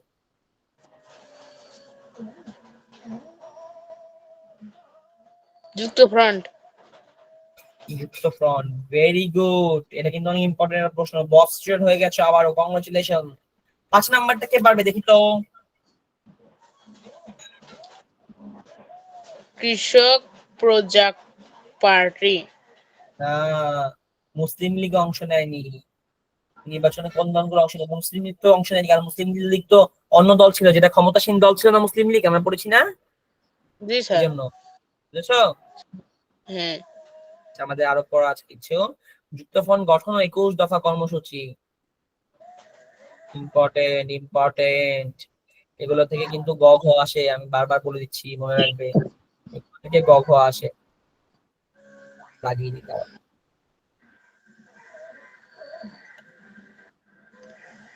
আচ্ছা, 1954 সালে নির্বাচনে পাকিস্তানের 2 অংশের পার্লামেন্ট বা সংসদ নিয়ে গঠিত জাতীয় পরিষদের কোনো নির্বাচন ছিল না। এটি ছিল শুধু পূর্ব বাংলার আইন পরিষদের নির্বাচন। মানে হচ্ছে যে, আমি বললাম না খালি বাংলাদেশের যে নির্বাচনটা সেটাই ছিল এই নির্বাচনটা। এই জন্য কি লিখেছে যে পূর্ব বাংলা, মানে আমাদের এই বাংলাদেশের আইন পরিষদ, মানে যেই আইনটা হবে সেটা নির্বাচন ছিল সেটা। বাংলা ভাষা ও সংস্কৃতির বিরুদ্ধে মুসলিম লীগের নেতৃত্বে কার্যকলাপ ও পাকিস্তানি শাসন প্রতিরোধে এই নির্বাচন ছিল একটি মাইল ফলক। এই নির্বাচনটা মাইল ফলক, মানে এটা বোঝাচ্ছিল এই নির্বাচনের মাধ্যমে, এটা বোঝা যাচ্ছিল যে বাংলাদেশের মানুষরা যে আসলেই বাংলাদেশি কাউকে চায়, বা যারা বাংলাদেশের মানুষের কথা বলতে পারে এমন কাউকে চায়, এই নির্বাচনের মাধ্যমে এটাই প্রকাশ পেয়েছিল। ক্ষমতাসীন মুসলিম লীগ সহ মোট 16টি দল এই নির্বাচনে অংশ নেয়। ক্ষমতাসীন মুসলিম লীগ সহ মোট 16 অংশ নেয়। মূল প্রতিদ্বন্দ্বিতা হয় যুক্তফ্রন্ট ও মুসলিম লীগের। দেখো, যুক্তফ্রন্ট ও মুসলিম লীগ, মানে যুক্তফ্রন্টের সাথে যে দলগুলো ছিল ওগুলা তো দল ছিল, ওগুলা তো অংশ নিয়েছে। মুসলিম লীগ তো যুক্তফ্রন্টের সাথে ছিল না, এই জন্য মুসলিম লীগ তো আর অংশ নেয়নি। মুসলিম লীগ অংশ নিয়েছে ঠিক, কিন্তু ওটা যুক্তফ্রন্টের অংশ ছিল না। এই জন্য আমরা ওই কোশ্চেনটাতে কি লিখেছি, যে মুসলিম লীগ। বুঝেছো মাহফুজ? জি স্যার। জি হ্যাঁ, স্যার। নেতৃত্বে ছিলেন তৎকালীন বাংলার 3 প্রবীণ নেতা। শেরে বাংলা একে প্রবীণ মানে হচ্ছে একটু বৃদ্ধ বোঝায় বা সিনিয়র। মাওলানা আব্দুল হামিদ খান ভাসানী এবং হোসেন শহীদ সোহরাওয়ার্দী, তিনজন বস বলি আমরা, আমি তো বস বলি কারণ এই তিনজন অনেক ইম্প্যাক্টফুল ভূমিকা রাখছে আমাদের বাংলাদেশের ইতিহাসে। যুক্তফ্রন্ট জনগণের সামনে তাদের 21 দফা কর্মসূচি প্রকাশ করে। কয় দফা? 21 দফা। এতে পাকিস্তানের অন্যতম রাষ্ট্রভাষা হিসেবে বাংলার স্বীকৃতি, জমিদারি প্রথা বাতিল, পাট শিল্পী জাতীয়করণ, সমবায় ভিত্তিক কৃষি ব্যবস্থা, মাতৃভাষার মাধ্যমে অবৈতনিক ও বাধ্যতামূলক প্রাথমিক শিক্ষাদান যেটা অন্তর্ভুক্ত হয়। তোমাদের গ নম্বর প্রশ্ন এগুলো আসতে পারে, বুঝতে পারছো যে কি কি মানে কি কর্মসূচি করা হয় বা 21 দফা কর্মসূচি বলতে কি বুঝো? তখন তোমাদের কিছু কর্মসূচির নাম লিখতে হবে, বুঝতে পারছো? তখন তোমরা যেগুলো লিখে দিবে। মিনিমাম 5টা দেওয়া ভালো। এখানে মনে করো কয়টা দেওয়া আছে? এখানে 1টা 2টা 3টা 4টা 5টা, এখানে 5টা দেওয়া আছে। তুমি চেষ্টা করবে 5টাই দেওয়ার, বাট মিনিমাম 3টা দিবে আর কি। 5টা দিলে ভালো, বেশি দিলে বেশি নাম্বার। এছাড়া সমস্ত অন্যায় আইন কানুন বাতিল, 1952 সালে ভাষা আন্দোলনের শহীদ স্মরণে শহীদ মিনার নির্মাণ, 21শে ফেব্রুয়ারি সরকারি ছুটি ঘোষণা, পূর্ব বাংলার স্বায়ত্তশাসনের কথা বলা। মানে স্বায়ত্তশাসন মানে হচ্ছে পূর্ব বাংলার যে শাসক থাকবে বা পূর্ব বাংলায় যে নির্বাচিত হবে সে পূর্ব বাংলাকে একাই শাসন করবে বা কোনো ধরনের প্রভাব ছাড়া শাসন করবে। প্রভাব ছাড়া শাসন মানে পাকিস্তানি কেউ কোনো কিছু বলতে পারবে না, বাঙালি যে প্রধানমন্ত্রী থাকবে তাকে কিছু বলতে পারবে না যে কিভাবে আপনার দেশ পরিচালিত করতে হবে, এটা বলতে পারবে না। নিজের দেশ পরিচালিত করবে, যেটা যাকে বলা সাহিত্য শাসন। সাহিত্য শাসন, হ্যাঁ। যেমন দেখবে বাংলাদেশে 4টা ইউনিভার্সিটি আছে, ঢাকা ভার্সিটি, জাহাঙ্গীরনগর, এরপর হচ্ছে যে চট্টগ্রাম আর রাজশাহী। 4টা ভার্সিটি হচ্ছে স্বায়ত্ত শাসিত ইউনিভার্সিটি। মানে এখানে যে ভার্সিটির যে ভিসি তার পারমিশন ছাড়া কোনো পুলিশও ঢুকতে পারবে না, কেউ ঢুকতে পারবে না, বুঝেছো? আচ্ছা, বাংলা ভাষা ও সাহিত্যের উন্নয়নের জন্য বাংলা একাডেমি প্রতিষ্ঠারও দাবি এতে ছিল, এটাও ইম্পর্টেন্ট। নির্বাচনের ফলাফল: 1954 সালে নির্বাচনে মুসলিম ও অন্যান্য ধর্মাবলম্বীর জন্য আলাদা আসন ছিল, আলাদা ভোটও হয়। পূর্ব পাকিস্তান আইন পরিষদ নির্বাচনে 309টি আসনের মধ্যে যুক্তফ্রন্ট 236টা আসন পেয়েছে। MCQ MCQ MCQ. আচ্ছা, নিরঙ্কুশ সংখ্যাগরিষ্ঠতা অর্জন করেছে। নিরঙ্কুশ সংখ্যাগরিষ্ঠতা অর্জন করেছে এর মানে কি জানো? মানে মানে বিপুল পরিমাণে ভোট পাইছে। ধরো তুমি আর আমি ভোটে দাঁড়ালাম, তখন আমারে কেউ ভোট দিল না, আর তোমার মনে করো যে 2000 মানুষ ভোট দিল আর আমার কেউ ভোট দিল না, এটাকে বলা হয় তুমি তুমি তার মানে নিরঙ্কুশ সংখ্যাগরিষ্ঠতা, মানে সংখ্যায় অনেক বেশি ভোট অর্জন করেছে, এটা বোঝাচ্ছে। অপরদিকে ক্ষমতাসীন মানে কি পড়েছিলাম, মানে যে ক্ষমতায় নাই। মুসলিম লীগের চরম বিপর্যয় ঘটে। ক্ষমতাসীন মুসলিম লীগের চরম বিপর্যয় ঘটে। হ্যাঁ, চরম বিপর্যয় ঘটে। দলটি মাত্র 9টি আসন পায়, মাত্র 9টা আসন পায়, বুঝেছো? বাকি আসনে স্বতন্ত্র প্রার্থী সহ অন্যান্য দল বিজয়ী হয়। যুক্তফ্রন্টের এই বিজয়কে দেশে বিদেশে পত্রপত্রিকা ব্যালট বিপ্লব বলে আখ্যায়িত করা হয়। মানে তাহলে এটাকে কি বলা হয়? ব্যালট বিপ্লব বলা হয়। কোনটাকে? যখন যুক্তফ্রন্ট ওকে মানে এমন ভাবে হারায় যে সে মাত্র 9টা আসন পায়, বাকি সবগুলো আসন কে পায়? এই যে যুক্তফ্রন্ট 236টা আসন পায় 309 এর মধ্যে। এই জন্য এটাকে বলা ব্যালট বিপ্লব। এটা তোমার খ নাম্বারে আসবে, বলে দিলাম, দেখো এটা তোমার খ নাম্বার আসবে। জি ক স্যার। নাম্বার আসবে, পরীক্ষা হলে এসেছিল আমার যতদূর মনে হয়। এই নির্বাচন ছিল পূর্ব বাংলার প্রাপ্তবয়স্কদের ভোটে প্রথম সর্বজনীন নির্বাচন। বাঙালি নিজেদের অধিকার রক্ষার জন্য উজ্জীবিত হয়ে যুক্তফ্রন্টকে ভোট দেয়। শুধু ধর্মের দোহাই দিয়ে মানুষকে যে ধোঁকা দেওয়া যায় না, মুসলিম লীগের ফলাফল বিপর্যয়টা প্রমাণিত হয়। ভাষা ও সংস্কৃতির বিরুদ্ধে অবস্থান নিয়ে কঠোর দমন নীতি ও স্বৈরশাসন চালিয়ে কোনো সরকার যে টিকে থাকতে পারে না, তাও প্রমাণিত হয়। বাঙালিরা নতুন জাতীয়তাবাদী চেতনা পরবর্তীকালে সকল আন্দোলন ও নির্বাচনের প্রেরণা জুগিয়েছে। এই যেটা ইম্পর্টেন্ট নাই, এই লাইনটা থেকে তোমাকে ঘ নাম্বার প্রশ্ন করতে পারে, বুঝেছো? যে এই লাইনটা মানে কি বুঝো, এটা ব্যাখ্যা করো, এই প্রশ্ন আসতে পারে, ইম্পর্টেন্ট। অন্যদিকে মুসলিম লীগ একটি গণবিরোধী দল হিসেবে পরিচিত হয়। 1957 সালের মধ্যে দলটি বহুদা বিভক্ত হয়ে পাকিস্তানের রাষ্ট্র ক্ষমতা থেকে বিদায়। মানে 1957 সালে এই দলটা অনেকগুলা ভাগে ভাগ হয়ে যায় এবং পাকিস্তানের রাষ্ট্র ক্ষমতা যে ছিল, পাকিস্তানের যে মেইন যে গভর্নমেন্ট ছিল সেটা ভেঙে যায় এবং অনেকগুলো রাষ্ট্রে বিভক্ত হয়ে যায়, মানে ভাগ হয়ে যায়। লাস্ট পেজ মনে হয় এটা আমাদের, দেখি তো, এটা আমাদের লাস্ট পেজ সম্ভবত, এটা আমাদের লাস্ট পেজ। এই পেজটা পড়ে আমাদের শেষ হয়ে যাবে। মুসলিম লীগের পরাজয় যুক্তফ্রন্টের বিজয়ের কারণ, এইটা ইম্পর্টেন্ট। স্বাধীনতার পর থেকে মুসলিম লীগের ভূমিকা বাঙালিকে ক্ষুব্ধ করেছিল। আর ভাষা আন্দোলনের বিজয়ের ফলে দেশের রাজনৈতিক পরিবর্তনের জন্য তাদের আকাঙ্ক্ষা বেগবান হয়ে ওঠে। যুক্তফ্রন্টে বিভিন্ন দল ও মতের মানুষ একত্রিত হয়েছিল, এটি যুক্তফ্রন্টের সহজ বিজয়ের অন্যতম কারণ। এটা ইম্পর্টেন্ট। যুক্তফ্রন্ট কেন জিতেছিল, এটা তোমাদের প্রশ্ন আছে, এই জায়গায় লিখবা। এই জোটের কর্মসূচিতে জনগণের আশা আকাঙ্ক্ষা প্রতিফলন ঘটে। বাংলা ভাষার মর্যাদা দান, প্রাদেশিক স্বায়ত্ত শাসন, কৃষক শ্রমিক সহ অনেকগুলা কথা লেখা আছে এখানে। 21 দফা কর্মসূচি তাদের সহজ বিজয়ের আরেকটি কারণ, এই যে এটা ইম্পর্টেন্ট। কি সহজ বিজয়ের একটা কারণ? 21 দফা কর্মসূচি। যুক্তফ্রন্টের প্রবীণ ও তরুণ নেতাকর্মী সমন্বয় ঘটে। পাশাপাশি তরুণদের প্রচার অভিযান ছিল চোখে পড়ার মতো। মানে তরুণরা যে কতটা ভূমিকা রাখছিল এটা চোখে পড়ার মতো ছিল। মুসলিম লীগের দুঃশাসন, দ্রব্যমূল্যের ঊর্ধ্বগতি মানে হচ্ছে মানে খাবার দাবার যে আমরা কিনি না, এটা দাম বেড়ে যাওয়া, যেমনটা আমাদের কিছু মাস আগে বেড়েছিল, এখন কিন্তু অনেক কমেছে। এবার শোষণ, দলের মধ্যে অন্তর্দ্বন্দ্ব মানে মারামারি কাটাকাটি, দুর্নীতি মানে ওই যে চোরাচুরি মানে মানুষের জনগণের টাকা মেরে দেওয়া, এগুলো বোঝায় আর কি। পাকিস্তানের দুই অংশের বৈষম্য ইত্যাদি ছিল মুসলিম লীগের পরাজয়ের কারণ। বাঙালির অর্জন, স্বাধীনতার পর থেকে পাকিস্তানি শাসক গোষ্ঠী ষড়যন্ত্র কখনো থামে থাকেনি, তা বরাবর অব্যাহত ছিল। 2 মাসের মাথায় বিশেষ ক্ষমতা প্রয়োগ করে নির্বাচিত যুক্তফ্রন্ট সরকার ভেঙে দেওয়া হয়।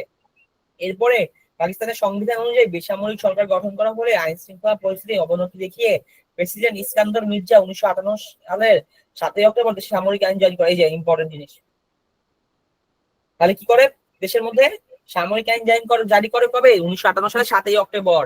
কিছুদিন পর জেনারেল আইয়ুব খান প্রেসিডেন্ট ইস্কান্দর মির্জাকে ক্ষমতা থেকে হটিয়ে মানে সরিয়ে, ক্ষমতা থেকে সরিয়ে দেয়, নিজেকে পাকিস্তানের প্রেসিডেন্ট হিসেবে ঘোষণা করেন। 1958 থেকে 1962 সাল পর্যন্ত রাজনৈতিক দলের কর্মকাণ্ড নিষিদ্ধ ছিল, তখন অনেক রাজনৈতিক নেতাকে কারাগারে বন্দী করা হয়।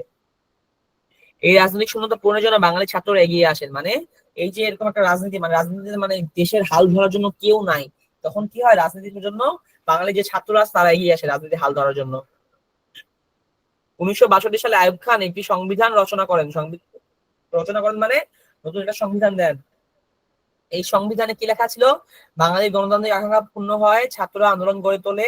মানে এই সংবিধানে মানে এই সংবিধানটা বাঙালি যে ছাত্রছাত্রী ছিল তাদের পক্ষে ছিল না, মানে এখানে যা লেখা আছে সব পাকিস্তানিদের পক্ষে, এই জন্য বাঙালি ছাত্রছাত্রীরা এর পক্ষে না এবং এদের জন্য আন্দোলন করে। তবে ছাত্রদের আন্দোলন অনেক বেশি জলরূপ পায় সরকার শিক্ষানীতি ঘোষণার পর। শরীফ কমিশন নামে পরিচিত এই শিক্ষানীতিতে বাংলার বদলে পাকিস্তানের 2 অংশের জন্য উর্দু ভাষা চালু করা, অবৈতনিক শিক্ষা বাতিল করা, উচ্চশিক্ষা লাভের সুযোগ কমিয়ে দেওয়ায় বিধান সুযোগ করা হচ্ছে। দেখেছো কত খারাপ একটা অবস্থা করেছিল। শরীফ কমিশন নিয়ে প্রশ্ন আসবে খ নাম্বারে প্রশ্ন আসবে, বলে দিলাম। শুধু প্রশ্ন ফাঁস করে দিচ্ছি, দেখি সব খ নাম্বারে কিন্তু প্রশ্ন আসবে, শরীফ কমিশন কি কি বোঝো, এটা লিখবে, এটা যা দেখা আছে। ছাত্রদের তীব্র আন্দোলনের ফলে শেষ পর্যন্ত সরকার শরীফ কমিশন প্রণীত শিক্ষানীতি বাতিল করতে বাধ্য হয়। দেখছো কি যে একটা অবস্থা। আচ্ছা, এখানে কিছু এমসিকিউ আছে, দেখি তো 1 নাম্বারটা কে পারবে, কোন বস হবে, কে হবে গুড স্টুডেন্ট? 1954 সালে। Very good, very good, very good.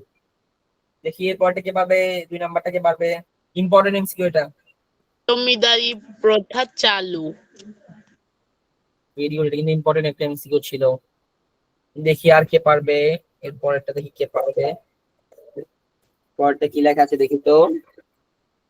যুক্তফ্রন্টের নির্বাচনী জয়কে দেশে বিদেশে পত্রিকাগুলো কি নামে অভিহিত করা হয়? ব্যালট বিপ্লব। এটাও কিন্তু অনেক ইম্পর্টেন্ট। ব্যালট বিপ্লব। 4 নাম্বারটা কে পারবে দেখি তো। Very good, very good Mahfuz, 4 নাম্বারটা দেখি পারো নাকি, পারবে এটা? স্যার এটা 8টি হবে স্যার, এখানে 9টি যে। ওইখানে বই কি 8টি দেওয়া আছে? জি স্যার। তাহলে এটা 9টি হবে, এখানে মনে হয় ভুল করে দেওয়া আছে, বুঝেছো? এটা আমি কারেকশন করে দিচ্ছি, 8টি হবে। Very good, very good Mahfuz, very good. তুমি তো দেখি অনেক ভালো হয়ে যাচ্ছ। আমি দোয়া করি তুমি যদি বাংলাদেশে একসময় বাংলাদেশের একটা ন্যায় মানে সৎ প্রধানমন্ত্রী হতে পারো, বাংলাদেশের সুন্দরভাবে পরিচালিত করতে পারো, এটা আমার দোয়া থাকবে তোর মন থেকে তোমার জন্য। 5 নাম্বারটা পাও নাকি দেখি তো।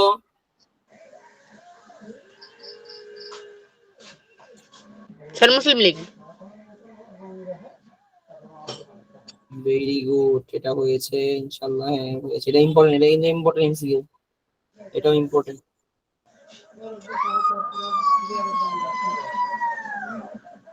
আচ্ছা, এখানে আরো অনেকগুলো এমসিকিউ দেওয়া আছে আমাদের। এমসিকিউ গুলা তোমরা বাসায় নিজে নিজে এক্সাম্পল করবে, প্র্যাকটিস করবে এবং খাতায় লিখবে। খাতায় না লিখলেও প্র্যাকটিস করবে বা চেষ্টা করবে খাতায় লেখার জন্য, এখন যদি সবসময় পসিবল না হয় চেষ্টা করবে। বাই যে আমি যে ডেটা দিয়ে দিব তোমাদেরকে, তোমরা আশা করি পেয়ে যাবে। আমি এখন আপলোড দিই নেই কোনো কিছুই, আমরা সামনে দিয়ে দিব আপলোড, দিয়ে দিবে, তোমরা পেয়ে যাবে। মাউসটা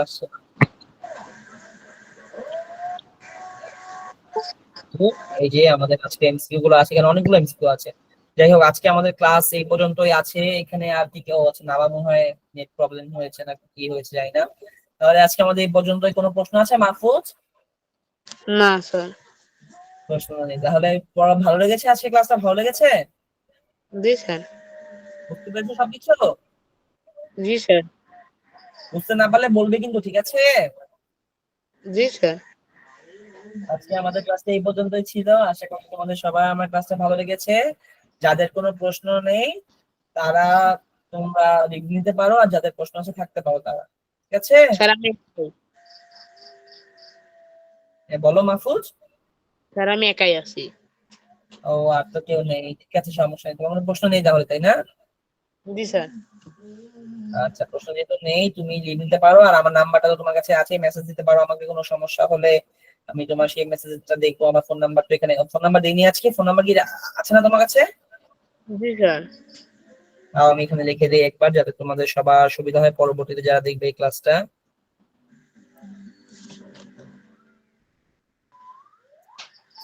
ঠিক আছে মাহফুজ, থ্যাংক ইউ ক্লাসে পার্টিসিপেট করার জন্য। এত সুন্দরভাবে ক্লাসটা করেছি আমরা, তুমি রেসপন্স করেছো এই জন্য তোমাকে থ্যাঙ্কস। আর তুমি এত ভালো করেছো এই জন্য তোমাকে কংগ্রেস। আশা করি তুমি ভবিষ্যতে আরো ভালো হবে, অনেক ভালো হবে, অনেক শিখবে, বাকি সাবজেক্ট গুলোকেও খেয়াল রাখবে। ঠিক আছে মাহফুজ, তাহলে আমাদের ক্লাসটা আজকে এই পর্যন্ত ছিল, লিভ নিতে পারো, ঠিক আছে? জি স্যার। ভালো থেকো তাহলে।